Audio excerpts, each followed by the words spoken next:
bit like helpers in a bird colony or in a beehive, because they helped, although they themselves didn't reproduce, perhaps they were altruistic and they helped other people to reproduce. Well, that's a very nice idea, but there is precisely zero evidence that it's true.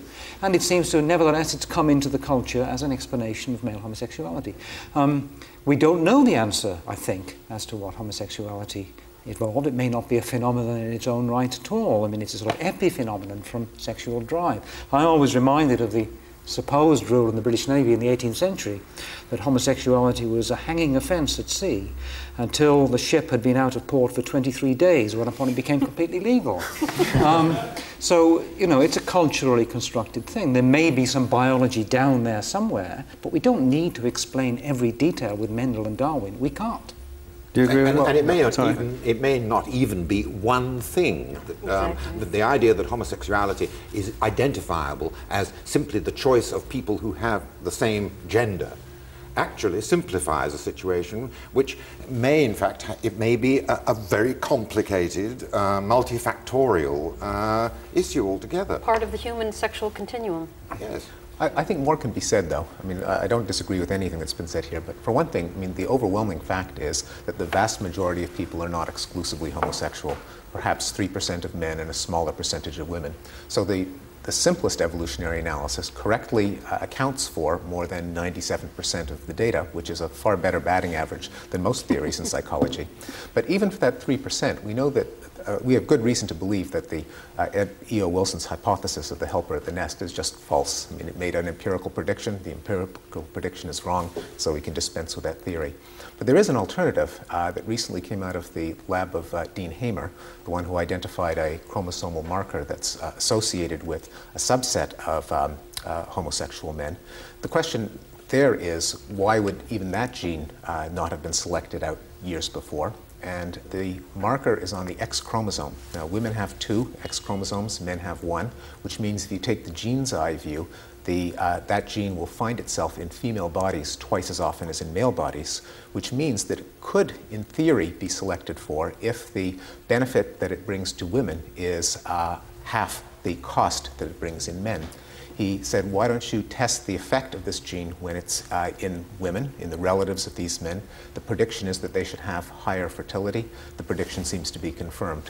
Now, this story may or may not pan out upon successive replications, but it's an interesting case where a fairly subtle aspect of evolutionary theory, in particular the selfish gene variant, led to a surprising empirical prediction that looks like it's being confirmed. Well, I mean, there is the embarrassing practical problem that the Dean Hamer finding of the so-called gay gene has been withdrawn. It was looked for, not found again, which is nothing. There's nothing. It wasn't reconfirmed. It wasn't reconfirmed. A book that just came out last week. He has not withdrawn it. Last week, I missed it. It's not out here yet. Are you saying that? Would you agree then? Would you agree, Meredith, that culture has been shaped in any way by natural selection? Well, I think the ability to be a cultural creature is certainly shaped by natural selection. Can you tell us how you think that is? Cognitively, to be able to take in information and process it, make a decision, be a conscious individual. But we have to remember we're not the only ones that have culture. Chimpanzees have culture. They even have multiculturalism, where there are particular behaviors that chimps at one location will do, say nut cracking when they're smacking open nuts and eating them, and in another location, the nuts are there, the rocks are there to do it, and the chimps do not do that behavior. And there's a list of cultural behaviors that different chimps do. So we can't just say we're the only ones that are cultural creatures. There's evidence that the biological basis of being cultural is in our heritage. How would you put culture and natural selection together, Stephen Pinker? Certainly, natural selection by itself isn't going to predict the historical development of cultures. It's not going to explain why the Scottish are different from the English, or why why Darwin was different from Wallace. On the other hand, I think it has a role to play, not in predicting down to the individual choice of the individual person in a given place and time what he or she is going to do, but in talking about the recurring elements of human nature that go into making a culture. Some of them are cognitive, some of them are linguistic, the fact that our species has the ability to acquire a language. Some of them are emotional, the fact that all people in all times and places are going to have a fairly short list of basic desires, and that cultures are going to be set up so that the people who control the cultures are going to satisfy those desires. But do you think there are aspects of culture which do link in more, or can be demonstrated as having more to do with natural selection than others? In one of your books you talk about landscape painting tapping into a particular part of the brain. Could you develop that? Yeah, certainly many of the things that you see in the most universal forms of art, not high art, which almost by definition resists easy analysis, the kind of things that the paintings that people hang on their walls, the music that people buy by the millions and so on, many of those tastes can, I think, have a systematic relationship to what our species evolved. One of them is a preference for landscapes. All over the world, people like green space. They like to look at animals and flowers and trees and bodies of water. It's probably not a coincidence that this coincides with an optimal habitat for Homo sapiens, as opposed to, say, barren Nevada, featureless desert, or thick rainforest. And so some of the psychological basis of aesthetics, what people simply find pleasing, I think can be systematically explained by evolutionary history. There is a counter-argument to that, which also doesn't get explained. It's perfectly true that there must be some sort of biological determinant which explains favouring what seem to be ecologically hospitable landscapes. But why is it that, for example, for nearly 1,000 years, mountain landscapes were regarded as truly repulsive, which would fit in with your theory? And then quite suddenly we get to the theory of the sublime, as put forward by Burke, in which cavernous crevasses and high, infertile mountains became the height of the romantic imagination. It was the epitome of the beautiful and the awesome. Now, are you simply going to brush aside these exceptions, these quite revolutionary changes in sensibility, as somehow unimportant because they don't coincide with the theory, or as what?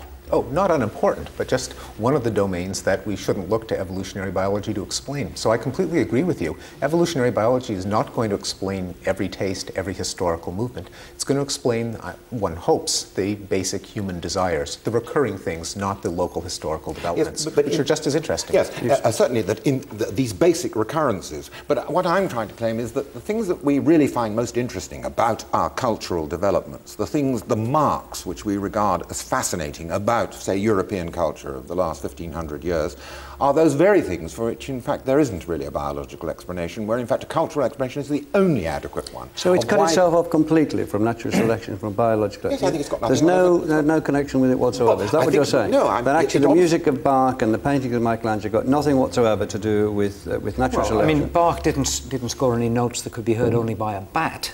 So that's a biological constraint. But I don't think you learn a lot about classical music from saying that. And it's on, you know. On the other hand, yeah, I mean, it's interesting that it's always sort of pushed down, just to take the sort of, what is obviously around this table, rather devil's advocate position. Do you think that, Steven Pinker has something to say about that in his most recent book, do you think that the harmonies discovered, the notes discovered in music, have something to do with, I'm just asking you, you're the experts, have something to do with the way we have evolved, or are they cut off from the way we are involved? I mean, what it seems to me that is being said again and again is, look, natural selection, evolution, it might be all very well for all the rest of the lot, but for Homo sapiens, no, it doesn't really have anything to do with the things that really interest us, the culture. Is that what you seem to be saying again and again? Well, that's what you're saying. Not at all. I mean, it's clearly the case that Steven Pinker's far more of an expert on this than I am, that the mechanics of the brain, the way we hear, and our perceptions of colour, are evolved phenomena which determine the very being of art. And I don't think anybody could possibly deny that. I just wonder how far you can go along with the argument if you take the idea that we all like constable landscapes. Well, we do. But we didn't evolve in a constable landscape. We evolved in a savanna. And we evolved at the end of the end of the Ice Age, a bloody cold savanna with lots of dust in the air. So it's, the trouble is this over-explanation that goes on. I think we should bring Meredith Small in, who's been politely absent for the conversation for far too long. There's just a wonderful story by primatologist Hal Bauer at Gombe Stream Reserve in Tanzania, where he decided to follow this male chimp day after day, he would go out and, you know, just come back very late at night and then find the male again and follow him. And this male chimp would go to the waterfall at Gombe, sit down, sit there for a while, stare at the waterfall for some period, and then get up and walk away. There was no food there, he didn't drink water, nothing. And I always use that as an example of aesthetics in chimpanzees. So a biological basis for appreciating these things. Well, what do you learn about Homo sapiens from the chimpanzees by comparison? Perhaps that there is a biological basis for appreciation of beauty. So actually you would develop this, how far would you develop this? Steven Pinker is beginning to develop it. How far would you develop it? I think I would probably take it that far, that being able to appreciate something that gives you pleasure, maybe it has something to do with calming the body, enjoying a beautiful painting or music, maybe there's a benefit. I mean, is there any sense in which culture, as Jonathan talks about the last 15 years of European culture, let's take that as an example, is part of something which could be seen in terms of survival and so on? No, not at all? I'm not aware of any evidence in the strict sense of it being associated with survival. I mean, I don't think cultured people, like the people around in this room, have more children than uncultured people. So in that sense, it doesn't. Yeah, I mean, I think you yourself put it well, that it's not that the particular musical pieces or the particular styles of painting have any biological relevance, but basic tastes such as harmonic intervals or landscapes as opposed to bus terminal waiting rooms may have a particular biological basis. And I want to get back to Jonathan's point that the most interesting things about human behavior are exactly those that evolutionary theory can't explain. I guess we're all interested in different things, and being humans and taking for granted the human psyche, of course we're interested in the differences, the difference between the English and the Scottish, the difference between post-1500 art and pre-1500 art. On the other hand, if you step back and you look at the human species and you say, why is the human species different from the best robot in existence? Why is a human species different from bonobos or chimps or parrots or flatworms? Then all of a sudden evolutionary theory does have a lot to say, and those are questions that are of interest to some of us. I agree with you completely. The fact that we are, in fact, pictorially ingenious is something which, in fact, must have a purely biological explanation. The fact that we are doodlers and makers, vastly surplus to practical requirements, must have some sort of selective advantage. And I'm glad to hear that, because I think that's what I was trying to say. Well, this, I think, is what Steve and I agree with, and I'm sure that, that the other Steve also agrees with this, that there must be some sort of cognitive origin which is biologically determined. Our tendency to see causality and to experiment with causality is something which is hardwired into the brain. I often use the sort of the metaphor of our being these sort of infant astronauts that are soft-landed on this planet. It would be futile planning if we would not soft-landed with a whole set of hardwired repertoires which anticipated what this planet's got on it. And that's been selectively determined at a very early stage. I feel like to dig hard to get there. I think I'm glad we've got to that point. Can we move on to the next section here? Steve Jones, do you think we're evolving in any way? We all know the story about the brain growing and growing and becoming the marvellous thing on display this evening. Thank you very much. Anyway, we all know it has grown in this way, enabling us to do all these amazing things. Now, has it stopped? It's very dangerous to make predictions about evolution, but I think the most remarkable thing about human evolution is how little of it there's been. If you compare the way we live with the way people lived 100 years ago or 100,000 years ago, it's quite an astonishing change. But I happen to live in Camden Town, and if a Cro-Magnon man got on the tube and sat next to me, I probably wouldn't notice. And yet his life is utterly different in every way from mine, and there's been remarkably little change in the strict biological sense in his or her structure compared to ours.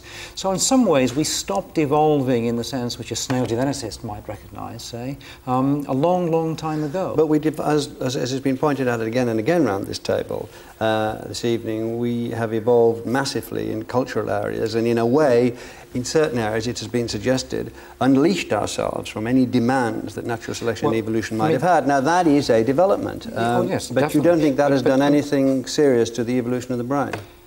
Well, I mean, I think evolution needs fuel, and the fuel, roughly put, is inherited differences in the chances of having children. And you can put figures on that, which I won't bore you with. But at least in a Western society, recently, and that's a very narrow view, the chances of survival for a child born to reproductive age is something like 96, 97%.